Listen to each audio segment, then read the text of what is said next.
Good evening, everyone. Hello, hello. How are you, Rod? Hanging in, hanging in. How are you? Good, man. Hey, Chris, how are you? So welcome everybody. We got Together Tuesday kicking off again tonight. We want to welcome a few people tonight to talk about their new podcast they got going on. They'll tell you all about it. I want to let you guys know to register for the 19th annual AMCSI conference coming up in Atlanta, Georgia. Registrations are still going on, and we got hotel rooms being booked, we got speakers being announced, we got exhibitors being announced. Follow us on socials to make sure you see all this stuff. We got some fun things happening and lined up that you'll just keep announcing as we go. But I wanted to welcome tonight Colin and Francis for with their podcast. Hold on, where did my text file go? Where to go? Where to go? Dropping the ball here, people. Hold on. With the Accessible Adventures podcast. So welcome you guys. It's a pleasure to have you guys here and take it away. Thanks for having us. We are so excited to be here. I am Frances Wampler, co-host of Accessible Adventures. I'll let my other half introduce himself. Yeah, I am Colwyn Dunlap, the other co-host of Accessible Adventures. Yeah, I'm just here. I'm super excited to be here. I've gone to a couple of conventions and conferences over the years, and I love this organization, and I always want to support it whenever I can. And I love that Ani reached out as soon as quickly as she did, and she reached out to me, and I reached out to Francis, and we both had this little like brief situation, and then we're like, all right, well, we're doing this. Cool. Yay. People want to see us. They want to talk to us. So yeah. So we just got super excited about it, and we're really happy to be here. Nice. We did like kids in a candy store, when they're like so excited. Like I got his message and he's like, "What do you think?" I was like, "What do you mean what I think? This is so exciting." Like we got to do this. Yeah. Yeah, because I mean, this podcast means so much to us. It's especially I would say to me because of how important travel is to my life. Um, because of my condition, I personally don't drive. Um, but it's not that I can't. I just don't. I would have to get adaptations, and I haven't had the resources to do that. So whenever I get a chance to go anywhere or do anything, I take it, you know. Um, and that's just the way that I live. I love to go on adventures. I love to go hiking. I love to walk. I love to travel with my wife. I mean, she's the one that really started encouraging the Disney bug for Disney World. I mean, I went the first time was actually the very first conference that I went to at Disney World. Well, back in 2010. Um, and I also just graduated from college then, so that was my graduation present, was going to an AMC conference, but also getting to spend a whole weekend at Disney World. Nice. So that was so wonderful for me. And that plugged in the first Disney World bug for me. But I've been a Disney file my entire life. If you've watched the first episode, you would hear me talk about that. Um, and then down the line, my wife and I were like, all right, cool, we're getting married. Where are we going to go? Disneyland Paris? Can't afford that. That's a later thing. Can't afford Disneyland Paris. So Disney World then? Cool. 4 days, 6 parks, no, 5 parks, because we went to one of the Universals as well. Um, and it was a blast. We went to all four Disney parks, and like I said, one Universal. Um, did that. Didn't stay anywhere close to Disney, like the Disney bubble, which was a big regret because we ended up spending like almost $400 or $500 on Ubers and lifts. I'm going to be talking about that in one of our episodes. So and then discovered after that, like a month after, Francis is a travel agent. What do you know? Somebody I've known for 20 plus years is a travel agent. Hey. That would have been good to know right beforehand, Yeah. right? Yeah. Yeah. And so she ended up planning our anniversary trip, which was last summer. Mhm. And, that was it's just been fun. And that's whenever we first, kind of, was it then that we kind of decided we wanted to start podcast? It was around that time that we were talking about it, I think. I think we talked about it in passing, Yeah. like I was helping y'all plan your trip and we were like, we should have a podcast. Like we should talk about this more often. And we're like, cool. Mhm. And then that was it. It Yeah.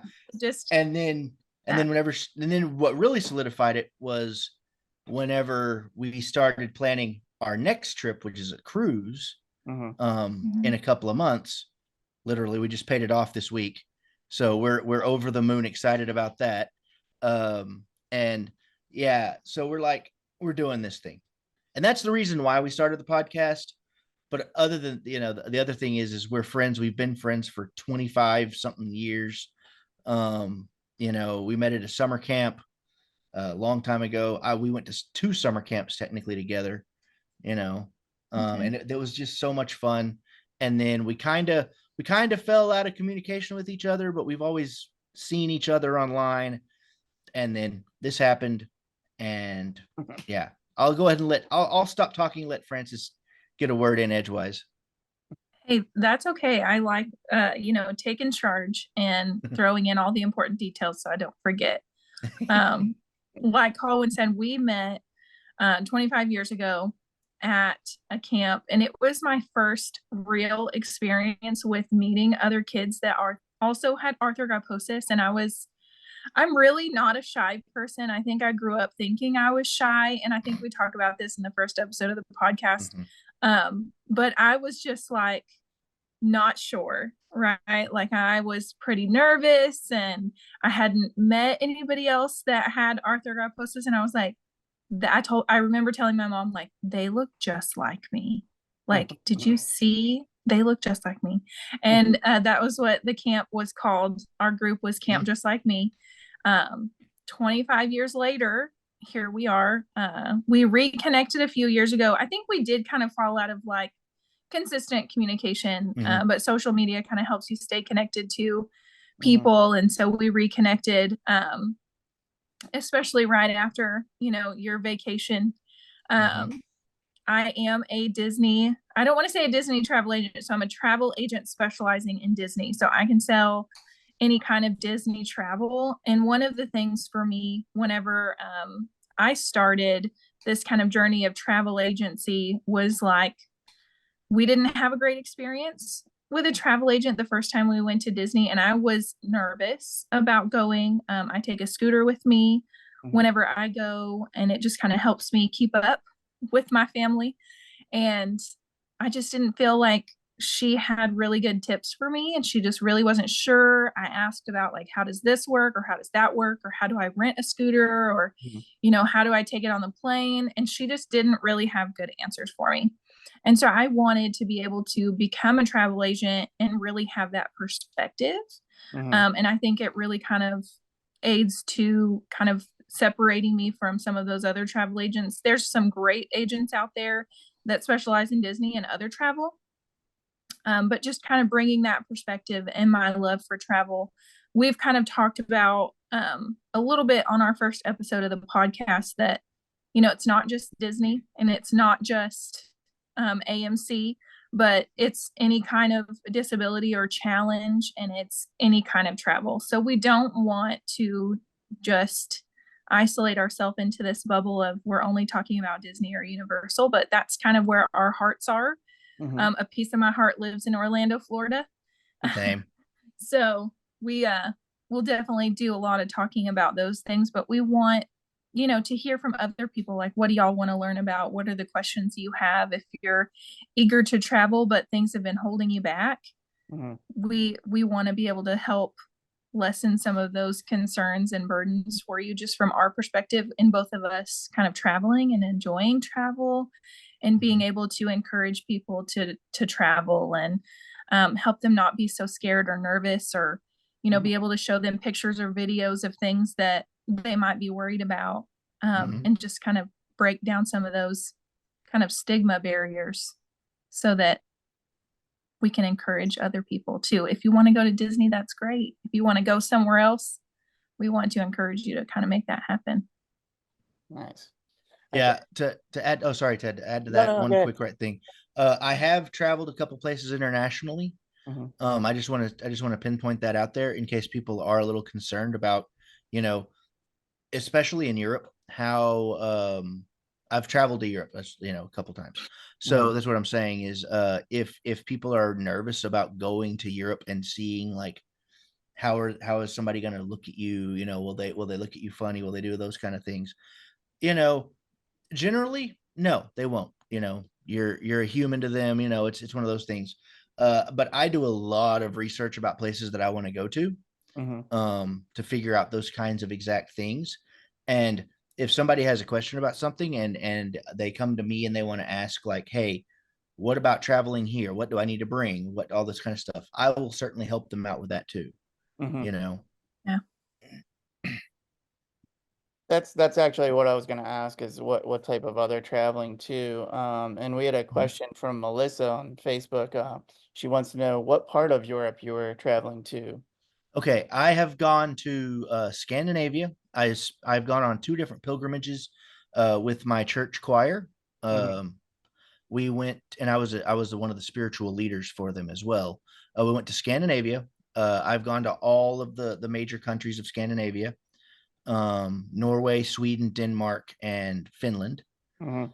And then I also went to the Baltic states, which is Lithuania, Estonia, and Latvia. Mhm. And that was I love those areas. That whole part of Europe is beautiful. Mhm. Like the Baltics were part of the Soviet Union, Mhm. and you wouldn't know it based on a lot of the people that are there. Like, they're so kind, they're so wonderful. And I'm not trying to say that the Soviets were bad, but the history, you can see the history of the Soviet Union being there in the Yeah. architecture. Yeah. So it was very sparse and severe. Mhm. And we toured some places that didn't have the best history, and you wouldn't know about it if you would talk to the people that were there. Like you would think they didn't Wow. have that history. Wow. So that's something that I also encourage, is that if you go to somewhere, talk to Mhm. people. They're people. They want to share their story too. It's wherever you go. Like my wife and I have met some amazing people traveling to Disney. Mhm. Like Mhm. our honeymoon meal, our very first meal, Mhm. um, as a married couple. We were sitting next to a couple that was celebrating their 25th anniversary, right next to us, Mhm. from Alabama. And we talked to them about, they gave us marriage tips, they gave us all these things, only because we just asked them. And that's the thing, is you can ask people and talk to them, Yeah. and you gain so much knowledge. Yeah. And it's Yeah. amazing how you know when you're doing that type of traveling, I would imagine like there's probably some type of maybe I shouldn't bother people or do that kind of thing. Mm-hmm. But you realize when you travel like that the more open you are with them, the more they will be with you most of the time. Mm-hmm. And it's Mhm. amazing how that works out. Mm-hmm. Yeah. I haven't gone to any exciting countries like Colin has, but we have gone to Disney World and Disneyland, so Orlando and then California. And then my husband and I went to Hawaii Mhm. last year for our 10-year anniversary. And I just feel what you're saying about like the more open you are with people. We went on a shark dive Mhm. tour in a cage. We did like the cage dive off of North Shore, and I wasn't sure about it, but I did it. And part of our concern was like, how do I get in this cage and then get back out with not having as much kind of upper body strength? And we kind of reached out to this company that we wanted to kind of dive with. And they didn't have any like accessible like boats or cages or anything like that, but they were like, the staff that are there on the boat, if you just tell them what you need, Mhm. they'll be more than happy. And that's always been something I think that's been really intimidating for me is like asking for something out of the norm. I don't want this to be a burden. I don't want to feel like I'm not able to do it like everybody else. But they were so cool when we got there and we got on the boat, and we kind of had these ideas in our head about how it was going to work. And they gave us suggestions on how to easily kind of get me in.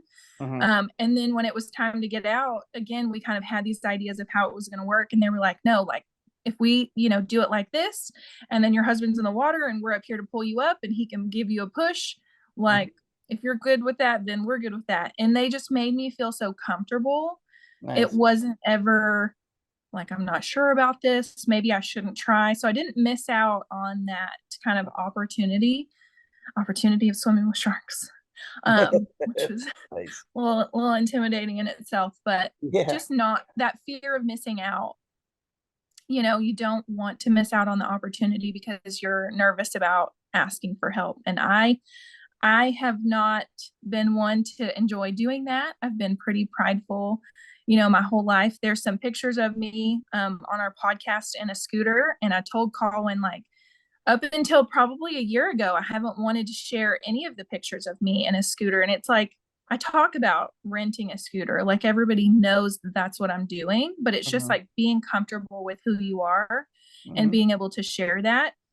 You kind of have to be in a place where you're ready to do that, but you really get to enjoy another side of people that you're not expecting when you're able to be open and transparent, and people will surprise you. People will surprise you. I just noticed something in the chat here on Zoom.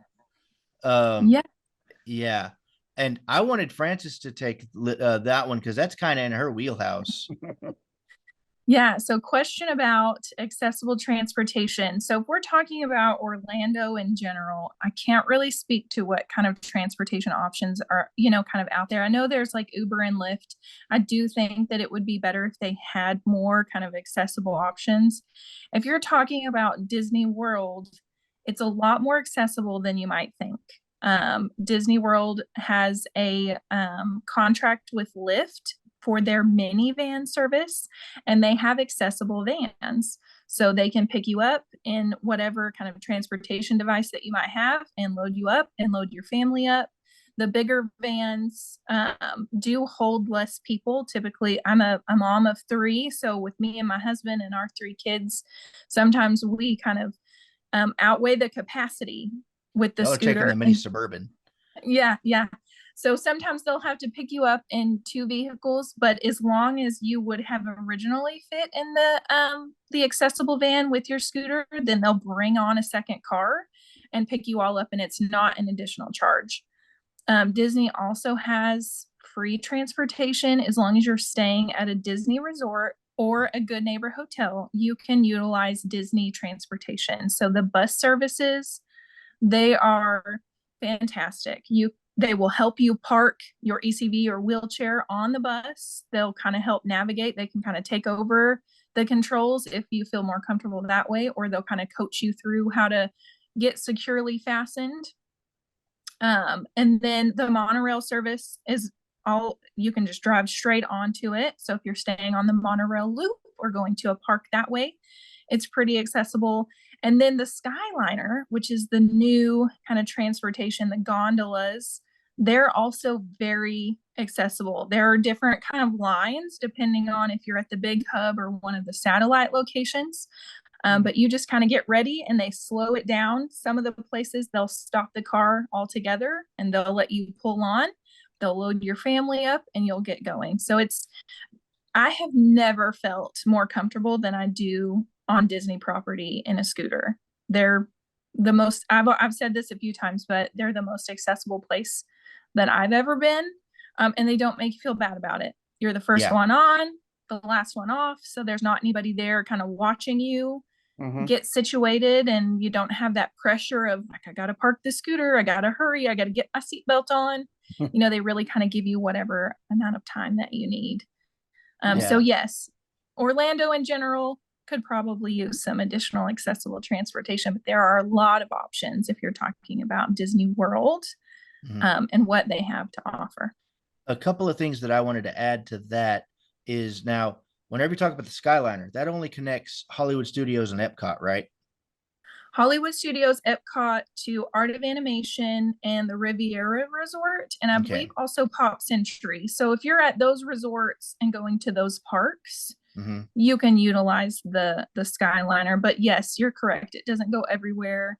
Yeah. As the monorail doesn't either. It goes Yeah. to Epcot and Magic Kingdom, and then the 3 resorts on the monorail loop. So One more addition to that one, to that topic is last year whenever we went, we had a day at Universal, and Francis arranged for us to get picked up there, and it was fine because we were staying at a friendly neighbor hotel, and it was all wrapped up. The cost of it was all wrapped up into our little package there, so we didn't actually feel the pinch of that cost like you might with Uber or Lyft, even possibly the minivans, because the minivans aren't free.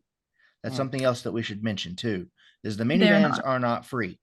They're some of them can be slightly cheaper, some of them can be slightly more expensive than your typical Uber, depending on where you are and when you're traveling.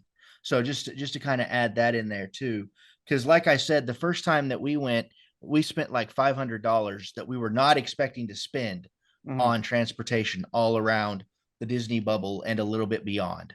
So that's just, and we were there for less than a week. We were there for like 6 days, maybe 5 days. Wow. And that was just going to and from our hotel, Yeah. And it was, man, I'm telling you, we were not expecting that. And that was all out of our like budget that for the month, So that was a pretty big chunk of change on a newlywed budget. Yeah, it can stack up really quickly. I'm glad that you mentioned that because the minivan service through Lyft is not free. It does cost, it's about your average kind of Lyft expense.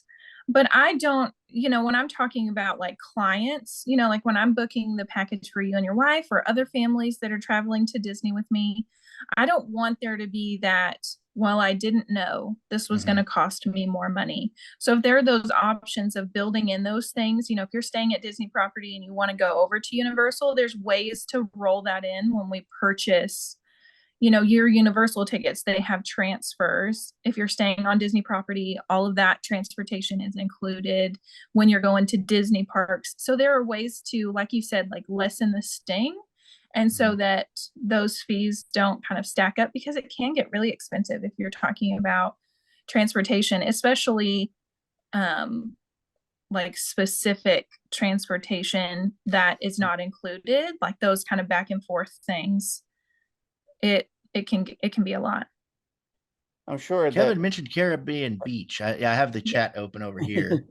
Yeah, I see that now. So the Skyliner also goes to Caribbean Beach. Shout out to Kevin Wampler for having our back here. Hooray! Yeah. Yes, that's the gondola service that we were talking about. Also goes to Caribbean Beach. The co-spouse that gives us, like, our spouses give us ideas and everything, and and hey, you can talk about this, or didn't we do this thing over there? My wife and I, every time, like I have a little session with Francis, I'll tell her we talked about this thing or this, and she was like, yeah, but you could talk about this thing too. It's like, oh yeah, so I'm trying to remember to put that all on the little spreadsheet that we have going for topics to talk about. So and I'm sure that Francis has Kevin for that as well. I feel like we have these group think tank sessions. Like we'll be talking and like Luna's there with you, and Kevin, that's my husband, he's there with me, and we're just having like this big kind of group conversation. And I appreciate their feedback all the time. We're like, what do the spouses think about, this or that? We were kind of chatting about what we were going to name the podcast initially. And I'm like, okay, what do you think about this? He's like, let me ask Luna. I'm like, okay, I'll ask Kevin. And then, it was kind of a group effort. They actually were the ones that came up with, or at least I think Kevin came up with adventures and Luna ended up coming up with accessible. Because we were doing like adaptive wanderlust, we were going like super like deep specific with it. And they're like, make it more accessible in more ways than one. Come on now. So, yes. I think we said like adaptive, and then Kevin was like, what is Wonderlust? Like, what do you mean by Wonderlust? And I'm like, it sounds whimsical. And he's like, yes, but is anybody going to understand what you're talking about? Yeah, exactly. Definitely And Luna be was like, different in Philly. yeah, a Yes. lap, and Luna was like, adaptive. Wait, what's the better word for that? Accessible, right? And I was like, Mhm. yeah, you know. So Yeah. that's why we came up with that. So they're as much of this podcast as we are, you know, because Mhm. they ultimately also travel with us, you know, just like Francis's kids do, you know. And we talked about one of her kids specifically today, and for next week's episode, you know. So it's all about family and connection and building community with us. And that's another reason why we both got really excited about today, is that, you know, we love to build community. We want to build a stronger community and of people that want to travel, and that we want to empower them and encourage them to be able to do that. Mhm. Yes. I think we posed the question, so y'all are getting a little bit of a preview. So our next episode, that's coming Saturday. So part 1 of navigating, Literally 3/4 done editing with it. So yeah. 3/4 of the way. So navigating that kind of, what did we title this? Navigating Sensory overload in or at Walt Disney World. Yes. So my oldest son is on the spectrum. And so we kind of talk about, Uh-oh. And there she like, goes. she's got sensory overload too. Uh-huh. How do you navigate being at a theme park with somebody who might need like a quiet space? Where can they go? Where can they take a break? You know, how can we build these things into kind of our park day? So not only talking about AMC and traveling, but other types of disabilities and challenges and people that might want to travel and are concerned about it. So some things to come for Saturday's episode. Y'all The are next getting two a little bit Saturdays of a episode. preview. Nice. Yeah, the next Yeah. 2 Saturdays. Because we had to split it up. Otherwise, it'd be a 2-hour-long episode. And we're like, that's too long. Nobody has that much time. Nobody. I mean, I do, but Or the attention span. I think we're on TikTok time now. yeah. You have to engage them within the first 10 seconds or you lose them. Yep. Mhm. Hey guys, I'm sorry I'm late. I've been Johnny. traveling. How are you? All right. Glad you guys could join us. So excited and glad to be here. It's nice to officially meet you, besides just the chat. I don't know Right. if that was somebody at the door or what. So I had a quick question for you. I had a couple of questions, but so I know in mom chat every now and then we'll get the question about the disability access pass. Do you guys have any information about that? Because I know that now that they have really cracked down on who gets it, I think that arthrogryposis for the most part has been axed out of that. You have to have more than just a physical disability. So do you have any information on that disability access pass and all the information that our families need to know if they are going to Disney or any other theme park for that matter? Yeah, that's a great question. We're actually covering that during this kind of episodes that we're going to be talking about. So not this coming Saturday, but the next one. So part 2, we talk a lot about Correct. Yeah. The Disability Access Services Pass, or DAS Pass, like you called it, for Walt Disney World. And if we're talking about mobility concerns, so any kind of physical disability disqualifies you from being able to get the DAS Pass. There are some ways to navigate Disney World if you do have physical challenges. I mentioned earlier, I have an ECV. My son broke his ankle one of the times, so he was in a wheelchair and I was in an ECV for one of our trips, and that was quite challenging to navigate, both of us.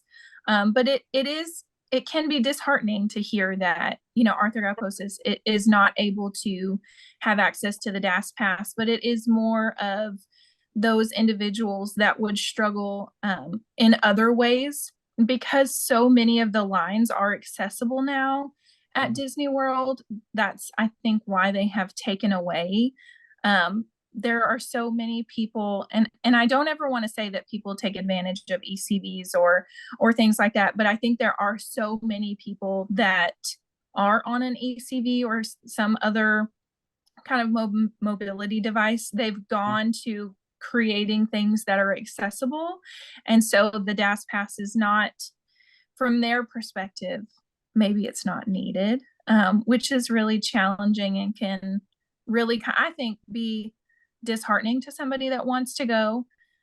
It is available for individuals maybe that are on the autism spectrum or will have those maybe like meltdowns just from standing in line, or the trouble kind of waiting in that kind of environment outside of mobility concerns. So it's all really in the way that you talk to the cast member about it. If you're taking your kiddo with you, maybe you're kind of talking about what other challenges waiting in line is going to bring about, not just, well, my feet hurt or my legs hurt or I get too tired standing in line, but what are those other things that are going to come about if you're having to stand in those long lines.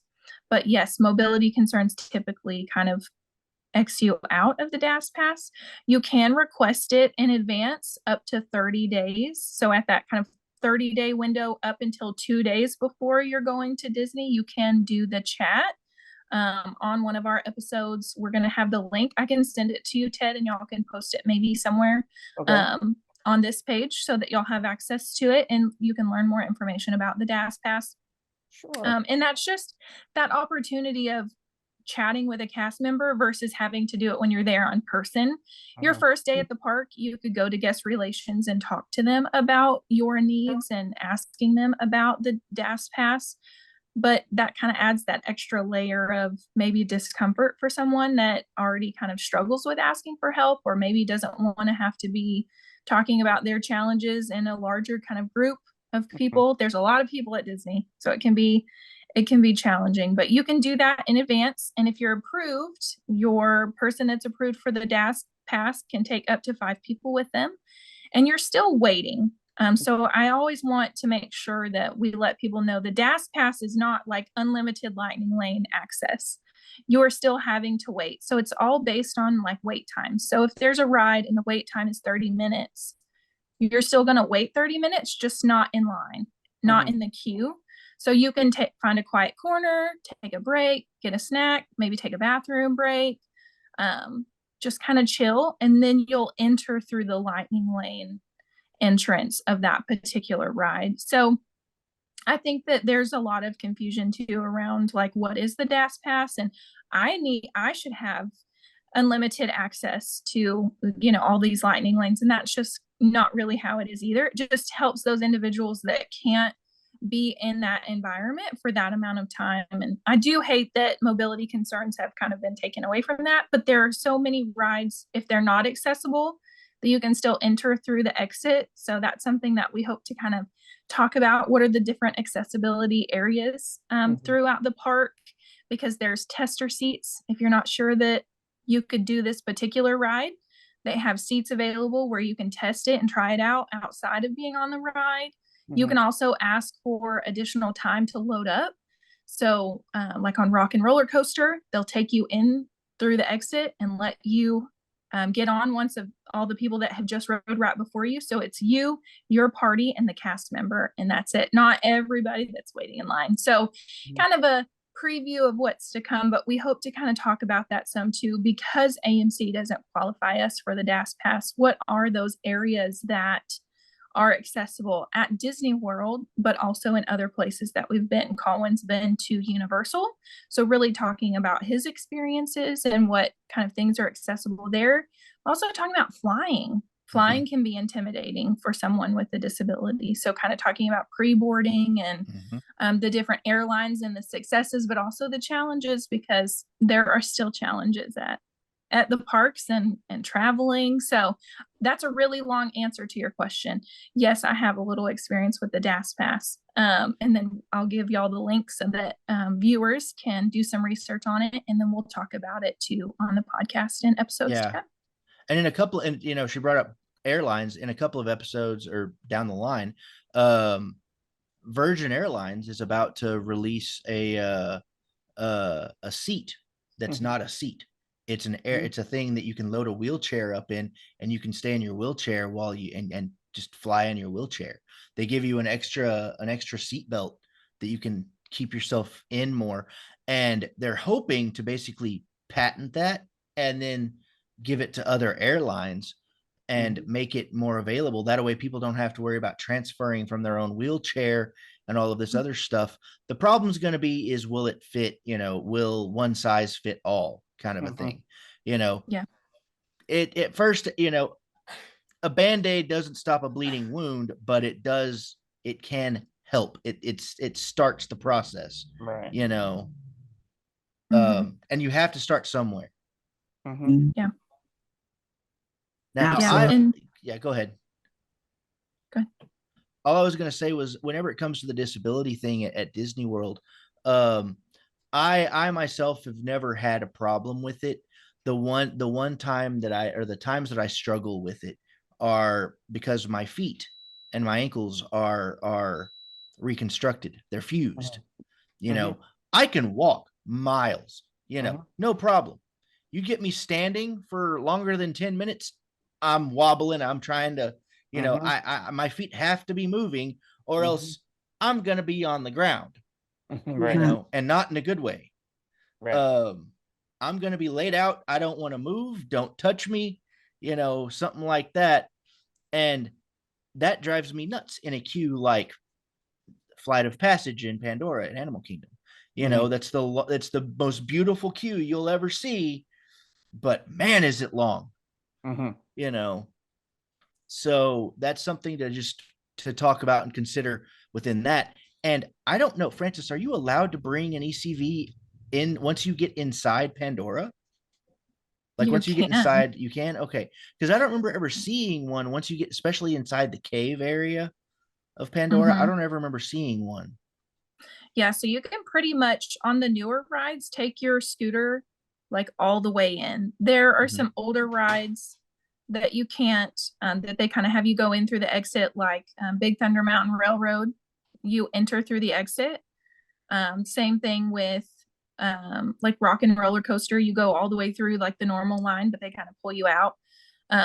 But some of the like older rides, like Tower of Terror, you can't even take an ECV through there because it's tight. So they make you transfer into a wheelchair if you need it or you have to walk through. So there are challenges still to those different accessibility type things when we're talking about mobility. And I've been going since 2016, and I have ridden a scooter all the times. I tell myself, I'm like, I could walk it, but at the end of it, I would be miserable. I would not enjoy the time with my kids. I would not be able to keep up. I'd be like, I'll meet you there. I'll be there in 10 minutes.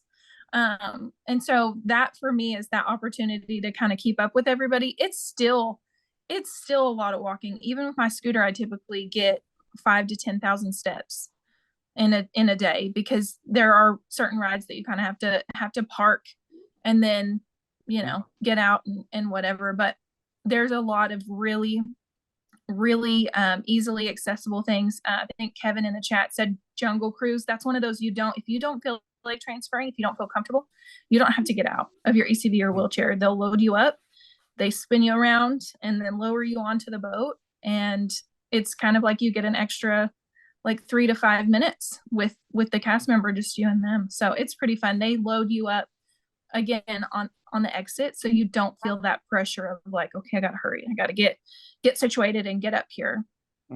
So hopefully through these conversations we empower people that have maybe been on the fence about like traveling, whether it's Disney World or Disneyland or Universal or wherever, but also to start that conversation. What are your accessibility needs and how can we help you? Do we have the experience to encourage you to go on your next adventure, regardless of what your accessibility needs are? And if we don't have the answer, then maybe we can help you get linked up with somebody that can, or help you do some research on the back end to help you feel as comfortable as possible so that you don't miss out on those opportunities with your kids or with your families, or just the opportunity to go on an exciting adventure.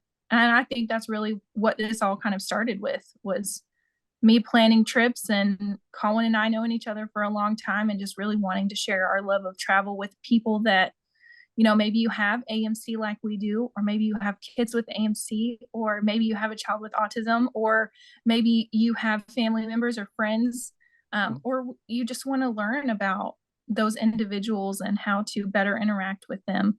I don't know. We're hoping to just educate the world, I guess. Mm-hmm. Absolutely. I recently just got back from Atlanta, and we're planning our annual conference there. And we have not been to Atlanta in a few years. So pre-COVID, and a lot of changes. So the hotel in particular did a hard and a soft renovation. And one of the renovations that we noticed was some of the bathrooms were a little bit different and a little bit challenging, but also one of the rooms that our program director stayed in, the entry to the bathroom is 18 inches wide. So we're not going to be able to get a walker nor a wheelchair. And it's not for all rooms. It's just that one particular room that they were staying in. So, but have you guys noticed that? Have you been to bigger cities where you have some of those challenges where you can't reach certain things? I know, like for us, we request towels to be removed from higher shelves and sinks that might be too far back or too tall, beds that are too tall.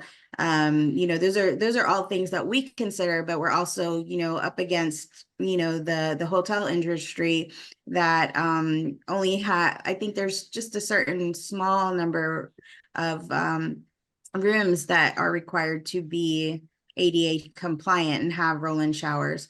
So I didn't know if you guys encountered any of those challenges yet along your travels.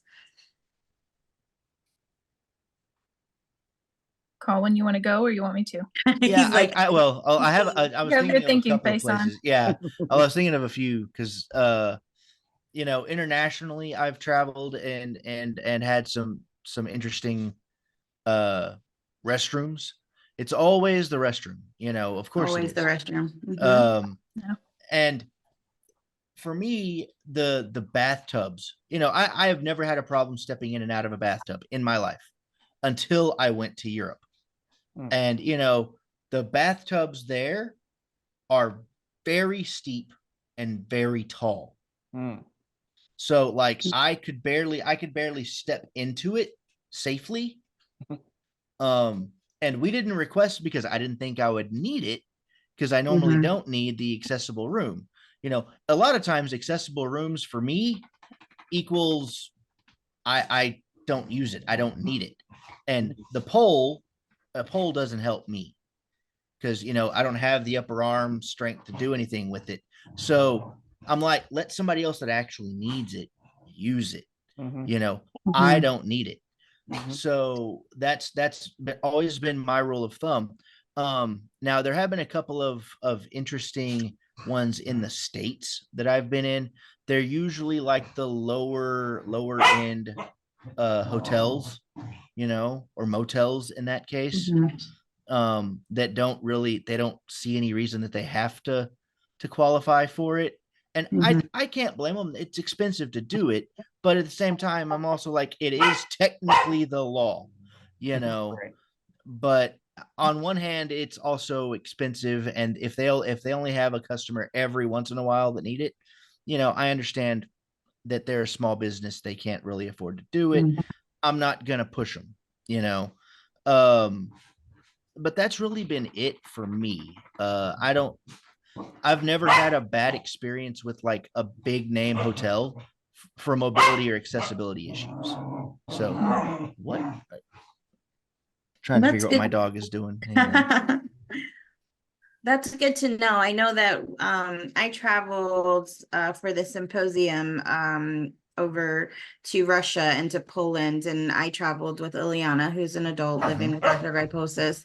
And we ran into a couple of different, travel, challenges. And she had mentioned that she would love to do a blog of some sort, just to kind of document these experiences she had. And one of the things that we did was when we were leaving, we didn't think to request for, assistance. And then when we got to another airport, the entire system of them onboarding their passengers was totally different. And so the passengers had to basically wait for this elevator system that brings you up if you can't, hold on to the railing. And these were like really, really narrow stairs. And it was a really good learning experience for us. So we know when we're traveling overseas that we definitely have to request, because you just never know when you land what it's going to look like, and it's going to totally be different from when you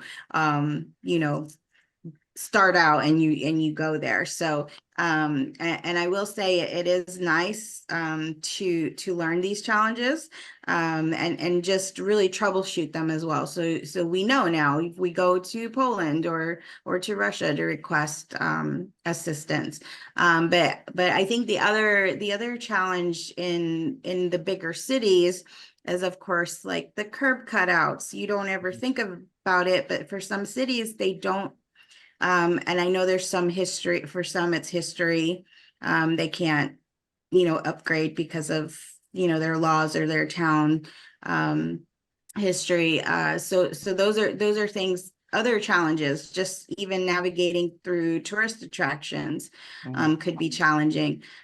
Not not just in the theme park setting, but also in other areas where you want to visit, but how accessible are they? And when you call, they may not have all the answers. So Yeah, I think we aim to kind of highlight some of those things too. It's not all perfect, and there are lots of challenges when you're traveling with a disability and just not knowing, like, what do I expect whenever I get here or there, and what can I ask for, or what should I ask for?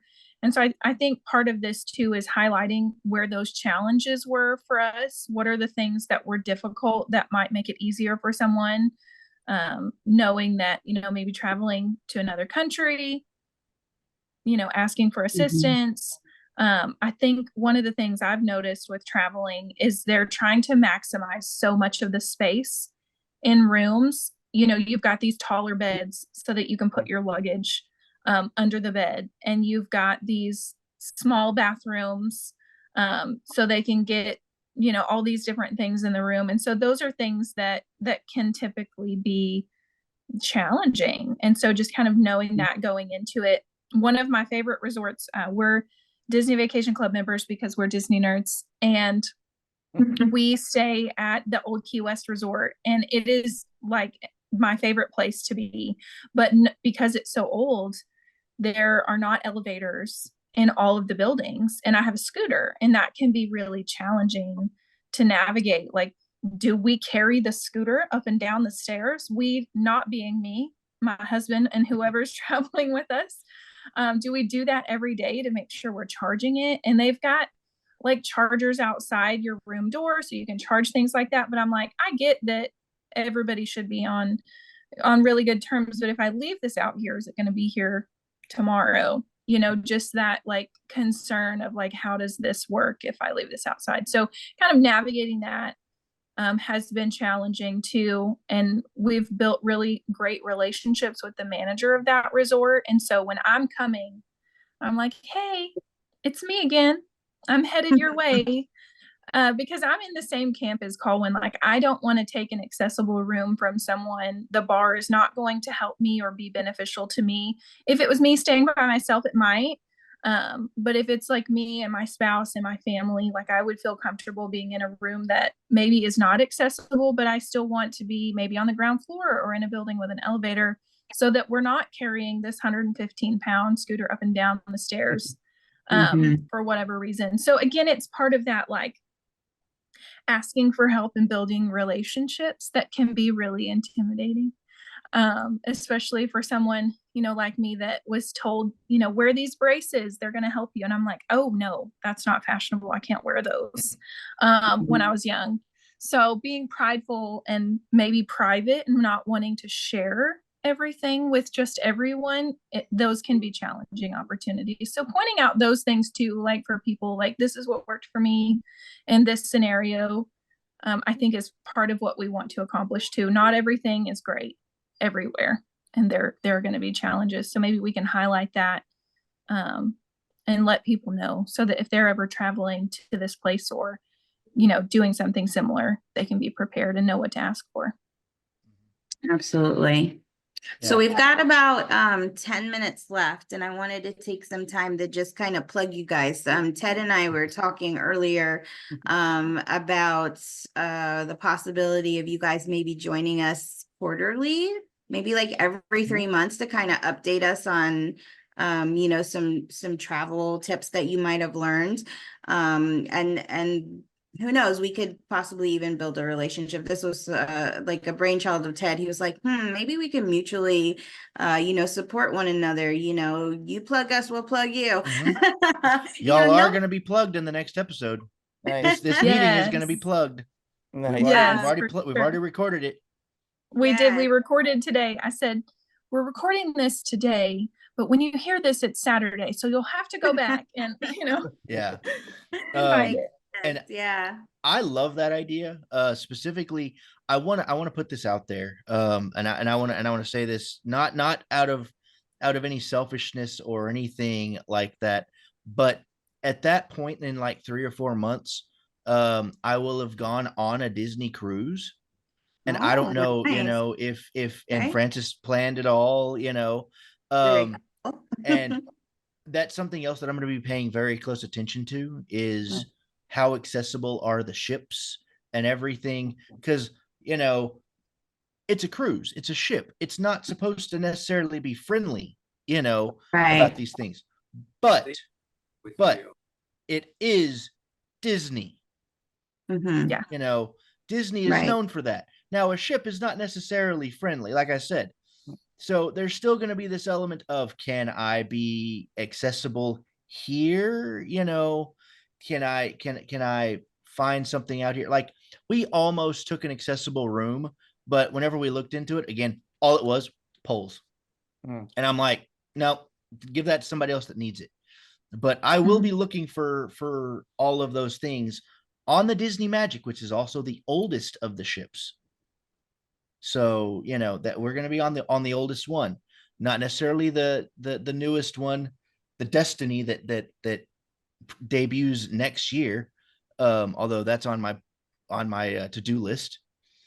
Yes, on our bucket list of trips that we're planning for you. Yeah. So, I mean, Luna and I have made, like, we want to go on this trip. We want to go on this trip, because that's part of our thing. Every anniversary, we want to have it Disney related somehow, simply because we love Disney things.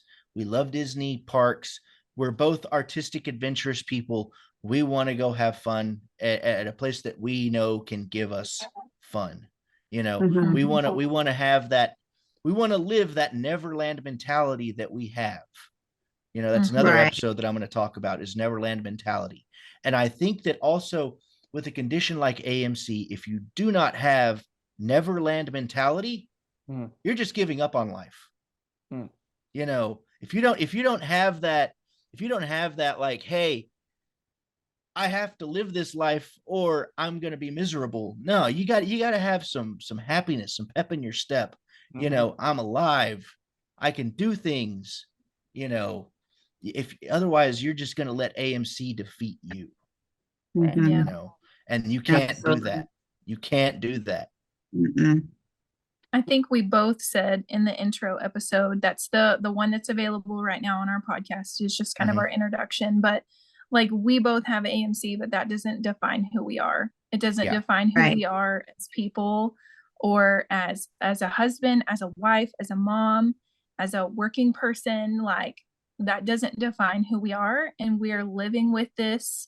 Some days and some activities are more challenging than others, but that doesn't mean that it can't be a beautiful thing. So encouraging people out there that aren't living that dream, we want you to join us on that for sure. And we will be there if you guys need help with with if if you need help with planning it. Or one of the things is I lived on Social Security for almost 20 years. And that's a challenge in itself. If you need to figure out a way to be like, I want to be able to go to Disney World or something like that, I know of programs that exist that help you out with that scenario. It's a once in a lifetime kind of thing that I believe everybody needs to experience. There's only, it's the place where dreams are made of, it's the place where dreams come true. And I believe that 100%. You can experience everything there that and it will make you tear up. If you have a beating heart, you will cry whenever you walk into Magic Kingdom, walking down Main Street, USA, and see that castle. If you've had anything remotely Disney in your life, like Sleeping Beauty, Cinderella, any of the whimsical stuff, you will see that and it will immediately just tears, because that's what happened to me. That's happened to me every time I've gone to Magic Kingdom. As soon as I hear one of the songs, bam, tears are flowing, because I'm in the happiest place on the planet. So it's the happily ever after fireworks for me. The fireworks at Magic Kingdom, Same. at the castle. Yeah. My husband snapped a picture of me on our last trip, and I'm just sitting there like I've got a blanket around me because it's raining. I've got my hood up and the fireworks are going. It's raining and I'm just like tears. Like it was just like this magical moment. And then it's like the place where we can go and be a kid. And I've said it probably 3 times, like on the podcast or here, but like the place where I feel the most comfortable. Like I don't feel like there's nothing that I can't do there. And there are people, the cast members that are there are going to make you feel as comfortable. The more you share, the more they're going to be able to kind of help you along the way. So it's an awesome, awesome place. Kevin said something in the chat that I think is really important. If you have that accessible placard, so when you're parking, you can get valet parking. So if you've driven and you're concerned about parking at your resort, you get free valet parking at any resort. And then at the parks, you can get preferred parking for free. I was about to ask about the parks because I didn't know about where that was. I knew about the resorts, but I didn't know about the parks. Yes, preferred parking is free if you've got that tag. So be sure to bring that with you if you're driving. Yeah, if you can, if you get one of those placards, because you can't take it'd be really hard to take your license plate with you if you're in a car. This is true. This is true. So you might want to get a placard and the license plate, and just bring the placard with you whenever you go on vacation, because you might be surprised where that will also work in your favor throughout the country. Not just Disney, but throughout the country. If you're in a car, in a lot of cases, other states will honor those if you put them up there. Just to be aware. Yeah, to help you with parking, and a lot of times they waive those fees, and it doesn't cost you anything. So. Absolutely. All right, guys, let everybody know how to find you, all your socials. Oh gosh. Okay. Francis, you go, because I have a lot, but you go. Yeah, so you can find us on YouTube. We have our channel Accessible Adventures Podcast. Right now there's one episode, more to come on Saturdays. So be on the lookout for our next episode, part 1 of navigating. What did we say? I don't know why I can't remember this. Navigating sensory overload. Sensory overload. Yes. Yeah. So you can find us on YouTube. We want to hear from you, comments and messages. If you have questions or want to hear about more things from us, leave those comments. You can also email us at accessibleadventurespod@gmail.com. You can find both of us on Facebook. And then if you're interested in planning tips or advice or need a travel agent, my services are free. You can find me at Starts with a Wish Travel by Francis. You can find me on Facebook, or you can send me an email, francis@startswithawishtravel.com. All right, Colwyn. Yeah. So now here's for me. You're on everything. Yeah. So I am a full-time streamer on Twitch, Kick, and YouTube. I stream usually between like 3 and 4 times a week. Currently I haven't been streaming very regularly because both my external mouse and my gaming controller are not functioning for the next week. Woo, until I get a new one. So, Okay. I'm just doing a bunch of reaction stuff, which is fine. I'm just doing Okay. a bunch of reaction stuff. I did a bunch, like I react to scary videos and things like that and just have fun Okay, with it. pause. Do Yeah. you know that you could stream for charity, and we're a registered charity? So I have streamed for AMCSI. I did last year. yes, awesome. So, and y'all are always on the top of my list. I usually do at least one a year for AMCSI. Awesome, love So, that. and I try to raise like $100 to $200 for you guys every year. I'm not That's very awesome. big, but I'm That's trying to okay. get, Yeah. every dollar counts, I know. Every dollar counts. That's right. And I Absolutely. will totally be doing that. Probably, I think I might have one in June. I think I'm going to do one in June for obvious Very reasons. cool. Yeah, It's also I think my that's when birthday our month. streamers do it. Yeah, Yeah. as well in June. I know that a few of our gamers and I think there's a few that are on Discord and Twitch and all the. I don't know anything about gaming, but they're gaming for us, and I thought that was really cool. Yeah. That we were an eligible charity, so very cool. Yeah. I also run games. Like D&D and stuff like that through Start Playing. I have to plug that because that's another thing that I do full time. So if you have any interest whatsoever in, like, I do it for money, but for AMCers, I have a very special deal that I'm like, look, AMCers need to be able to do this. Like, if you're stuck at home or anything like that, just let me know and I'll make arrangements for you, because I want you guys to be able to have something to do at home. I play all sorts of games online. If you want to just hang out and play a game, I'm your guy. So, and I do Very it pretty cool. much 5 days a week. So Awesome. Good to Yeah. know. Good to know. Mhm. I'll probably share your contact information as well with some of our parents. I know that we have some that are gamers that are always looking for somebody to play with. So Yeah. I'll definitely send your information to them as well. When I occasionally see it on our Facebook groups, more so on the moms page, and it's great when we have like-minded individuals, gamers that play the same games. I know right now for our younger crowd, like our preteens and everything, I think they're all on Fortnite or something the along Fortnite's those lines. everybody. Yeah, and I'll play Fortnite every once in a while, but we most of my friends and I we play Fortnite, like the Lego Fortnite and all those and stuff like that, because we have more Very fun with cool. it than just shooting at each other, So. Makes sense. Speaking of Legos, hey Christopher, do you see your Lego video like going semi-viral right now, like from last year? Which is really cool. Yeah, so we do Cool. we do occasional this is how I videos showcasing our AMCers. And I was at an event and I was streaming live and Chris was putting a Lego together for us, and it kind of started picking up traction because it was in memories, and I was like, okay, Chris, we might have to do a couple of more Lego videos soon. Well, I appreciate you guys joining us for Together Tuesdays, and hopefully we'll see you again in 3 to 4 months. For everybody watching at home, this session has been recorded and will be uploaded to our YouTube channel as well, and you'll be able to catch it if you missed this episode or you want to go back and get some of that information that was shared in this episode. You can rewatch us. It is 100 days until our 19th annual conference, y'all. Crazy. 100 days. We got Man. work Coming to up do. fast.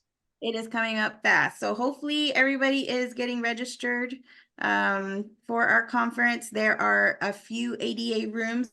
Michelle wanted me to let you guys know that there are a few ADA rooms available, and we are going to have a great time dancing at prom and eating our 4th of July barbecue together.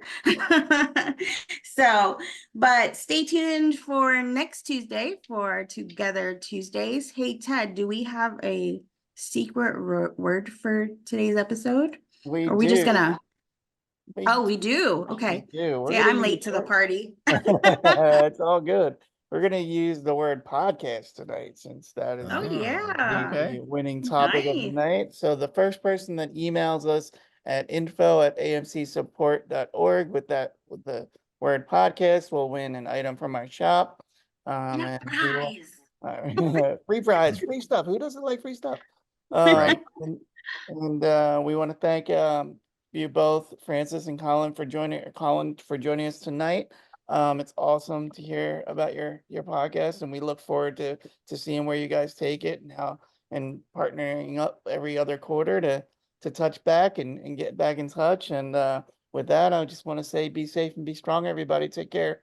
Bye-bye. Thank you guys. It was wonderful. Right. Thanks, y'all. Have a good Anytime. night. Bye, guys. Bye. Bye, Facebook. Bye.